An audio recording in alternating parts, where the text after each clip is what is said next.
자, 오늘은 전도서 7장입니다. 전도서 7장 우리 1절부터 14절까지 있는 말씀을 가지고요. 어려움이 나를 지혜롭게 한다. 어려움이 나를 지혜롭게 한다는 점을 가지고 하나님 말씀 함께 시간 나누도록 하겠습니다. 성경의 이 말씀들을 찬찬히 이렇게 곱씹어 보게 되면요, 성경의 말씀은 우리가 살아가는 이 시대의 생활 방식과 또 사고 방식과는 좀 다른 이야기를 하게 됩니다. 그런 걸 뭐라 부르냐면요, 역설적이다 이렇게 부릅니다. 역설적이다. 이 역설적이다라는 말의 뜻은 뭐냐면요, 서로 어떤 모순되는 개념을 이렇게 그 두 개를 딱 맞닥뜨리게 해가지고요, 거기에서 모순되는 그 맞닥뜨림을 통해서 일반적인 선택이 아니라 그 다른 걸 선택함으로 인해 가지고 그 속에서 깊은 지혜를 깨닫게 하는 것을 역설적이다 그럽니다. 이렇게 말하면 좀 이렇게 어려울 것 같으니까요, 우리 일상적인 용어에서도 그런 게 많거든요. 역설적인 걸 대표적인 게 이런 겁니다. 지는 것이 이기는 것이다. 이런 말 써보죠. 지는 게 지는 거지 어떻게 이기는 겁니까? 지면 지는 거잖아요. 근데 이게 역설적인 거예요. 때로는 지는 게 이길 때가 있다는 겁니다. 지는 걸 좋아하는 사람은 어떻겠습니까? 근데 인생 살다 보면은 때로는 지는 게 결국 이긴다라는 거예요. 이게 바로 역설적이라는 것이죠.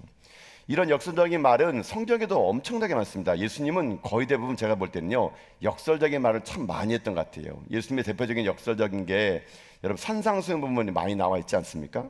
그런 말씀 많이 하시죠. 너희가 높아지려면은 낮아져라. 너희가 섬김을 받으려면은 먼저 섬겨라. 오른밤을 치거든 왼밤을 내밀어라. 오리를 가자면은 십리를 가라. 여러분, 때로는 이런 말들은 좀 맞지 않습니다. 이치에 맞지 않습니다. 그러나 이 이치에 맞지 않는 역설적인 것이 오히려 더 깊은 묵상을 통해서 참된 지혜로움을 깨달아 주기에 이 역설적인 것만큼 우리 인생을 놀랍게 지혜를 주는 것도 없다라는 것입니다. 자, 오늘 전도서 7장은요, 바로 그런 역설적인 이야기를 이제 기록하고 있는 것이죠. 오늘 전도서에 보게 되면요, 아까 여러분 쭉 읽어봤지만 무엇이 무엇보다 낫고 무엇이 무엇보다 낫다, 이게 두 가지를 비교합니다. 두 가지를 비교함으로 인해 가지고 무엇을 선택하는 것이 지혜자이고 무엇을 선택하는 것이 어리석은 우매자인가, 이것을 나타내주고 있다는 것인데, 오늘 여러분 아까 읽었던 말씀들을 이렇게 찬찬히 다시 한번 곱씹어보게 되면요, 지혜자는 우리가 선택해야 될 것을 선택하지 않고 선택하지 않은 것을 선택함으로 인해 가지고 그 속에서 하나님의 지혜를 발견한 것 같아요. 뭐 예를 들면 거기 보면 그런 거 나와 있더라고요. 보통 여러분 잔치집에 가는 게 낫습니까? 초상집에 가는 게 낫습니까? 잔치집에 낫겠죠, 그렇죠? 잔치집에 가는 게 낫는데 오늘 성경은 그 반대로 얘기해요. 잔치집에 가는 것보단 초상집에 가는 게 낫다는 얘기예요. 초상집에 가야 거기에 참된 인생의 지혜를 배울 수 있다. 여러분, 이런 것들이 바로 이 오늘 전도서에 말하고 있는 이 역설적인 진리를 말하고 있는 거거든요. 자, 이제 우리 전도서는 우리가 이 7장까지 보게 되는데요, 전도서는 1장부터 6장까지는요 해 아래에 있는 것이 허무함을 얘기합니다. 솔로몬이 해 아래서 다 누려봤더니 헛되고 했더니 모든 게 다 헛되다는 거예요. 자, 이제 이 전도서는 7장부터 이야기가 반전됩니다. 이제 7장부터 12장까지는 해 아래가 아니라 그러면 해 위의 삶을 살려면은 어떻게 살아야 될까라고 말하는 겁니다. 그러면서 오늘 전도서 7장에서는요, 바로 해 위에 사는 첫 번째 문을 열어주면서 역설적인 방법을 통해 가지고 일반적이지 않은 다른 걸 선택함으로 해서 거기에 지혜를 얻게끔 만들어 주는 건데, 이런 해 위의 삶을 사는 사람의 결론이 뭐냐? 자, 오늘 이 결론을 중요한데요, 14절 말씀이 결론이거든요. 자, 14절 말씀 한번 읽겠습니다. 읽습니다. 형통한 날에는 기뻐하고 곤고한 날에는 되돌아보아라. 이 두 가지를 하나님이 병행하게 하사 사람이 그의 장래일을 능히 헤아려 알지 못하게 하셨느니라. 아멘. 자, 이제 무엇이 무엇보다 낫고 이렇게 쭉 얘기하다가 이 솔로몬은 7장에서 결론처럼 얘기하는 게 14절이에요. 형통한 날에는 기뻐하고 곤고한 날에는 되돌아보라. 자, 그러면 오늘 이 14절 말씀을 가지고 한번 이렇게 말씀을 나누긴데요, 그러면 해 위의 삶을 산다는 것, 그러니까 해 아래는 허무하고 헛된 것 같은데 해 위의 인생을 산다는 삶은 어떤 삶을 사는 것인가, 오늘 14절의 말씀을 가지고 한 두 가지 정도 살펴보는 가운데, 전 여러분의 인생의 삶이요, 허무주의가 아니라 이 땅에 허무한 걸 쫓는 것이 아니라 해 위에 하나님의 뜻을 찾아가는 여러분 될 수 있기를 여러분 주님의 이름으로 축복합니다. 자, 그러면 해 위에 있는 삶을 살려면 첫 번째 어떻게 되느냐, 오늘 14절 말씀을 그대로 얘기하면요, 이렇게 살아가는 겁니다. 형통한 날에는 기뻐하라는 겁니다. 형통한 날에는 기뻐하라. 그러면 이 땅에 허무로 살지 않고 해 위의 인생을 살아갈 수 있게 된다는 거예요. 자, 형통한 날은 기뻐하라. 이게 무슨 말일까요? 자, 여러분, 형통이라는 말이 히브리 말로 토부입니다. 토부. 토부라는 말은 형통하다는 말도 되지만 넓은 뜻으로는요, 하나님의 천지를 창조하신 다음에 토부, 아름답다, 참 보기 좋았다, 이때 토부를 써요. 그러나 지금 여기 형통하니라는 것은 넓은 의미로는요, 좋다, 선하다 이런 뜻이에요. 근데 그렇게만 얘기하게 되면은 여러분, 이거는 말이 문맥에 안 맞죠. 여러분, 세상에 좋은 일 있을 때 슬퍼할 사람 어디 있습니까? 형통할 때 기뻐하는 건 누구나 할 수 있는 얘기예요. 근데 여기에 지혜가 담겨져 있는 겁니다. 형통할 때 기뻐하라는 건 뭐냐면은, 우리 그리스도인들은 해 위에 있는 인생을 살아가는 사람들에게는 토부라는 개념이요, 세상 사람들처럼 기쁠 때 기뻐하는 것이 아니고, 우리가 말하는 토부의 형통은요, 누가 보더라도 형통하지 않을 그때에도 기뻐하는 것이 진짜 해 위의 삶이라고 말하는 거예요, 여러분요. 자, 한번 성경의 예를 들어볼게요. 여러분, 성경에서 제일 형통한 사람이 누굽니까? 요셉입니다. 요셉.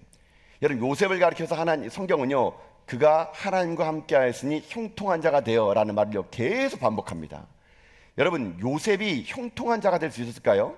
우리가 말한 형통은요, 잘 먹고 잘 살고 배부르고 등 따숩고 뭐 우리가 원하는 대로 모든 게 이루어지면 형통인데, 요셉은 아니잖아요. 형들에게 팔리고 감옥에 갇히고.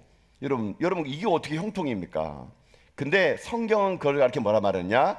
요셉이 형통하였더라 말하는 거예요. 자, 여기에서 지혜가 담겨져 있는 게 바로 이거라는 것입니다. 여러분, 우리들의 인생의 삶에 있어서 제일 중요한 게 뭐냐면요, 형통이라는 거예요. 형통은 우리가 말할 때처럼 그저 세상적인 것을 취했을 때 그때만 형통한 게 아니라, 진짜 성경적인 형통은 무엇이냐면요, 그것은 어떤 상황 속에 있을지라도 하나님 나와 함께함을 아는 게, 그게 형통입니다, 여러분요. 그러니까는 하나님 없는 형통보다는, 여러분, 가난하더라도 힘들어도 하나님에 있는 형통이 진짜 그게 낫다는 얘기예요, 여러분요. 다시 말하면 이 말이에요. 예수 믿는 저와 여러분은요, 언제든지 하나님이 함께하는 겁니다. 그러면 우리가 예수님 하나님 우리가 함께하면 우리는 형통한 자가 되기 때문에, 우리가 어떤 형편에 있든지 우리는 어떤 인생 살아가야 된다고요? 기뻐하는 인생 살아가야 된다고요. 기뻐하는 인생. 여러분, 이게 진짜 지혜예요. 여러분이 세상 사람들처럼 돈 많이 벌고 따뜻한 밥 먹고 뭐 자식이 잘 되고 그러면 형통하는 건 누구나 할 수 있습니다. 그러나 하나님 말하는 형통, 그게 아니에요. 상황이 중요한 게 아니라는 것입니다. 감옥에 있던 들판에 있던 어디 있던 간에 하나님 나와 함께 하시면 그 자리가 형통함이 있기에 어떻게 한다고요? 기뻐하고 기뻐하라는 겁니다. 그러니 여러분, 상황에 따라 기뻐하는 건 누구나 할 수 있습니다. 우리는요, 상황을 뛰어넘어서 하나님이 나와 함께 하기 때문에 우리는 기뻐할 이유가 충분하다는 것입니다. 저는 그래서 오늘 이 말씀을 가지고 여러분에게 그렇게 권면드리고 싶습니다. 사랑하는 성도 여러분, 여러분 어떤 형편에 있든지 하나님이 함께 하심을 믿고 여러분 기뻐할 수 있길 주님의 이름으로 축복합니다. 오늘 내 삶이 남들이 볼 때는 구겨진 것처럼 보이고 실패한 것처럼 보일지라도 이거 끝이 아니에요, 여러분요. 앞으로 어떻게 인생이 바뀔지는 아무도 몰라요, 여러분요. 그렇기 때문에 여러분, 우리 뜻대로 무엇이 잘 안 된다 하더라도 여러분 우거지상 쓸 필요 없습니다. 하나님은요, 모든 걸 합력하여 선을 이루실 분을 우리가 믿습니다. 지금은 내가 비록 힘들고 어렵게 눈물 나는 골짜기의 삶을 살지라도 이렇게 살아가는 것이 어찌 보면 더 좋았던 날이 될 수 있는 날이 분명히 올 수 있다는 거예요. 그러니 오늘 우리가 할 일은 그겁니다. 나는 어떠한 형편에도 하나님이 함께 하시기 때문에 나는 기뻐하리라. 여러분, 기뻐하고 기뻐할 수 있게 여러분 주님의 이름으로 축복합니다. 그래서 데살로니가 교회에 향해서 하나님 말씀하시잖아요. 항상 기뻐하라, 쉬지 말고 기도하라, 범사에 감사하라, 이는 너희를 향한 하나님의 뜻이니라. 하나님의 뜻은 이거예요. 여러분이 기뻐하는 겁니다. 그 기뻐함이 형통할 때, 세상의 형통을 뛰어넘어 하나님이 함께 하시면 어디에든지 그것이 형통이요 기쁨을 알아서 여러분이 이 땅 사는 날 동안 그 하나님과 더욱더 깊은 교제 속에서 날마다 기뻐하는 여러분 될 수 있길 주님의 이름으로 축복합니다. 이게 해 위에 사는 사람의 삶입니다. 어떤 삶이요? 어떤 상황에도 기뻐하는 거예요. 형통은 부와 명예와 관계없이 하나님이 함께하면 거기가 형통이라는 것입니다. 자, 또 하나가 있습니다. 해 위에 삶을 살아갈 때 또 하나가 뭐냐? 첫 번째가 형통하다는 기뻐하라면요, 두 번째는요, 곤고한 날에는 생각하랍니다. 두 번째는 곤고한 날에는 생각하라. 자, 우리 아까 읽었던 말씀, 여러분 14절 말씀요 다시 한번 읽어보도록 합시다. 자, 읽겠습니다. 형통한 날에는 기뻐하고 곤고한 날에는 되돌아보아라. 이 두 가지를 하나님이 병행하게 하사 사람이 그의 장래일을 능히 헤아려 알지 못하게 하셨느니라. 아멘. 자, 여러분 보세요. 형통한 날에는 기뻐하는데 여러분 곤고한 날에는 되돌아보아라 라고 합니다. 근데 여기서 되돌아보아라는 말이 좀 원문에 좀 더 가까이 번역하면요 생각하라, 그게 더 맞아요. 생각하라. 되돌아보라 말은 생각하랍니다. 그러니까 우리 인생에 살다 보면은 곤고한 날이 분명히 올 거란 얘기예요. 근데 하나님은 왜 우리들에게 곤고한 날을 줬을까? 이유가 있습니다. 여러분 기차가 달리려면은 레일이 두 개가 있어야 되는 것처럼 인생의 하나님이요 우리의 길을 인도하실 때 레일을 두 개 주는데 하나는 형통이란 레일이고 하나는 곤고란 레일이에요. 형통이란만 레일만 주게 되면요 그것은 브레이크가 없는 자동차 똑같습니다. 인생의 삶에 하나님이 곤고라는 레일을 줌으로 인해 가지고 우리를 하여금요 생각하게 만드는 거예요. 생각하게. 인생의 삶에 있어서 아 이렇게 살아야 되는 것인가? 내가 왜 이런 일이 생겼지? 그걸 생각하며 살아가는 것이 그것이 참된 지혜자라고 말할 수 있다는 겁니다. 그래서 하나님은요 우리들의 인생의 삶에 좋은 일과 나쁜 일 두 가지를 항상 둠으로 인해 가지고 우리의 인생의 삶에 안전장치를 둔 것이 바로 곤고한 날이라는 거예요. 여러분요 이 곤고한 날이 있기 때문에 우리는 어떻게 하는 줄 아십니까? 그때 생각하는 겁니다. 뭘 생각하느냐? 우리가 주어지는 환경만 바라보지 말고 그 환경을 뛰어넘어서 하나님을 바라보는 거예요. 하나님을. 곤고한 날에는요 상황을 보는 것이 아니라 하나님을 바라보는 겁니다. 하나님을 바라볼 때 우리가 어떤 마음 드느냐?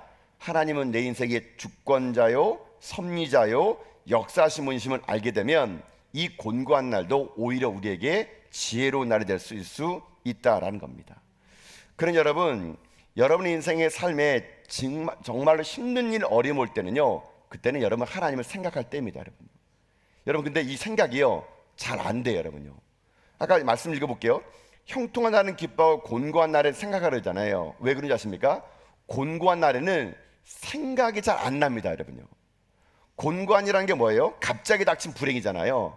갑자기 닥친 인생의 불행 속에는 하나님이 생각이 안 납니다.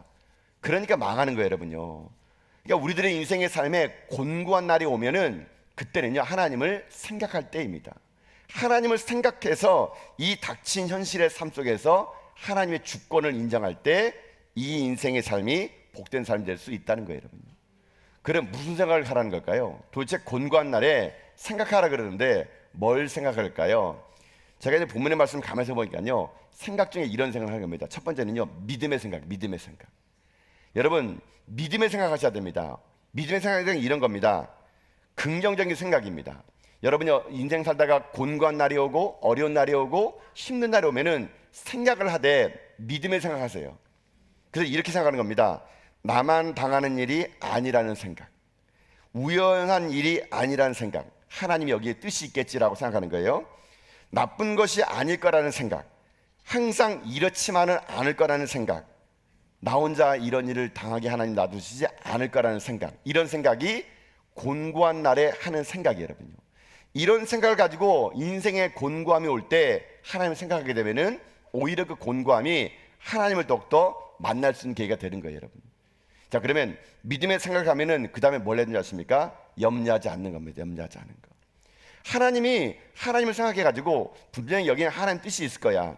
하나님은 나를 망하게 하지 않을 거야. 믿음의 생각했잖아요. 두 번째는 어떻게 하는 줄 아십니까? 염려하지 않은 겁니다. 염려하지 않은 거. 여러분 괜히 사람이 염려해 가지고요 여러분 어떤 걸 아십니까? 아직 일어나지 않은 일도 염려해 가지고 오늘의 인생의 삶을 망하는 사람이 많아요. 여러분요 사람들 보면은요 염려증이 있어 가지고요 닥치도 않은 일 가지고 미리 염려를 가불합니다. 가불해 가지고요 오늘 내 삶이 난 망할 거야 안 될 거야. 여러분 그러다 보면은요 염려하다 보면 믿음의 생각이 사라져 버리는 거예요. 그러나 여러분 잊지 마세요. 믿음의 생각 반드시 하나님이 좋은 일을 해줄 것이야. 그 다음에 어떻게 하십니까? 난 염려하지 않아. 그럼 그 다음 나가 돼요. 뭘 하느냐?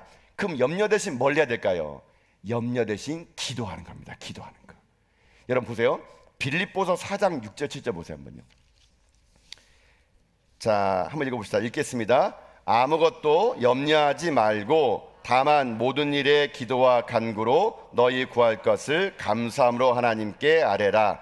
그리하면 모든 지각에 뛰어난 하나님의 평강이 그리스도 예수 안에서 너희 마음과 생각을 지키시리라. 아멘.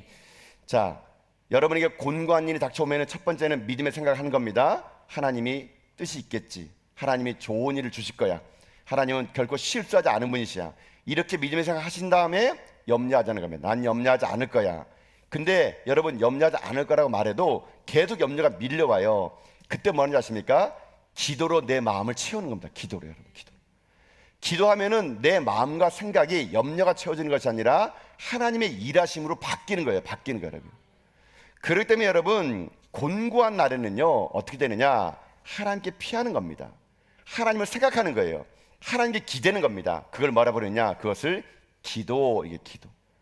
그런데 여러분의 인생의 삶이 곤고한 날이 올 때는요 기도하시는 거예요. 그래서 이렇게 얘기해 볼게요. 기도가 없는 형통보다는 기도가 있는 곤고가 더 복된 삶입니다. 여러분 삶이 형통하는데 기도가 없어요? 여러분 그거는 염려가 금방 닥쳐옵니다. 그럼 또 망하는 거예요. 그러나 곤고할지라 내가 기도하면 그 곤고는 오히려 하나님의 일하심을 기대하는 좋은 일이 생길 수밖에 없다라는 것입니다. 그런 인생의 삶에 지금도 곤고함이 있는 분이 있습니까? 곤고하면은요 자꾸 현실이 보여요. 이거 어떻게 처리하지? 누굴 만나지? 근데 그럴 때는요 여러분 몸을 움직이지 마세요. 곤고할 때는, 그때는 앉아서 생각할 때입니다. 무슨 생각이요? 하나님 생각하는 거예요. 그리고 기도하는 거예요. 그러면 하나님은 여러분의 인생 삶의 곤고가 곤고로 망하는 것이 아니라 오히려 그 곤고한 삶을 통해서 하나님에게 더 가까이 만들어주는 거예요. 그러면 여러분의 삶이 복된 삶이 될 것을 믿습니다. 하나님은 바로 이 원리를 말하고 싶은 겁니다. 인생 살다 보면은 형통할 때도 있고 곤고할 때도 있지만 믿음의 사람에게는요 형통이든 곤고든 그의 인생의 삶을 자주지 못해요. 왜요? 하나님이 그를 붙잡아주고 있기 때문에 그런 거예요. 여러분. 그러니 오늘 여러분의 인생의 삶이 하나님의 일하심을 기대하세요. 그래서 오늘 전도서에서 말하는 것처럼 형통과 곤고가 여러분의 신앙의 수준입니다. 형통할 때 그 사람이 어떻게 대처하고 곤고할 때 그 사람이 어떻게 곤고를 대처하느냐가 그 사람의 신앙의 수준인데, 전 여러분들이요 형통할 때 어떤 상황 속에서도 기뻐하시고 곤고할 때는 어떤 상황에서 일자로 여러분 기도하시는 가운데 여러분의 인생의 삶이 이 땅 가운데 하나님의 큰 복을 누리는 믿음의 정도 다 될 수 있기를 여러분 주님의 이름으로 축복합니다. 사랑하는 성도 여러분, 전도서 7장은 그렇게 마감하는 겁니다. 장래일은 아무도 모른다고, 앞으로 펼쳐질 일은 아무도 모른다고. 우리는 내일 일을 알 수 없는 자들입니다. 오늘의 형통이 또 앞으로 어떻게 바뀔지, 오늘의 곤고함이 또 어떻게 형통 바뀔지 우린 몰라요. 근데 우리가 할 일이 뭔지 아십니까? 하나님을 끝까지 신뢰하는 거예요. 하나님 끝까지 믿는 겁니다. 하나님 끝까지 붙잡고 가게 되면은 이 형통함 속에 하나님의 기뻐함으로 말미암아 내 마음에 참된 기쁨이 다가오고, 공부할 때 하나님을 생각해서 기도하게 되면은 그 기도가 우리들의 인생의 삶에 힘이 되어진 것을 우리가 경험하는 여러분 되어서 여러분의 삶이 해 아래에서 헛되고 헛되며 헛되고 헛되니 헛되도다라는 고백이 아니라 해 위에 있는 삶을 꿈꾸는 가운데 여러분 삶이 주님 오시는 날까지 복의 복을 받는 여러분 다 될 수 있기를 여러분 주님의 이름으로 축복드립니다. 아멘. 기도하겠습니다.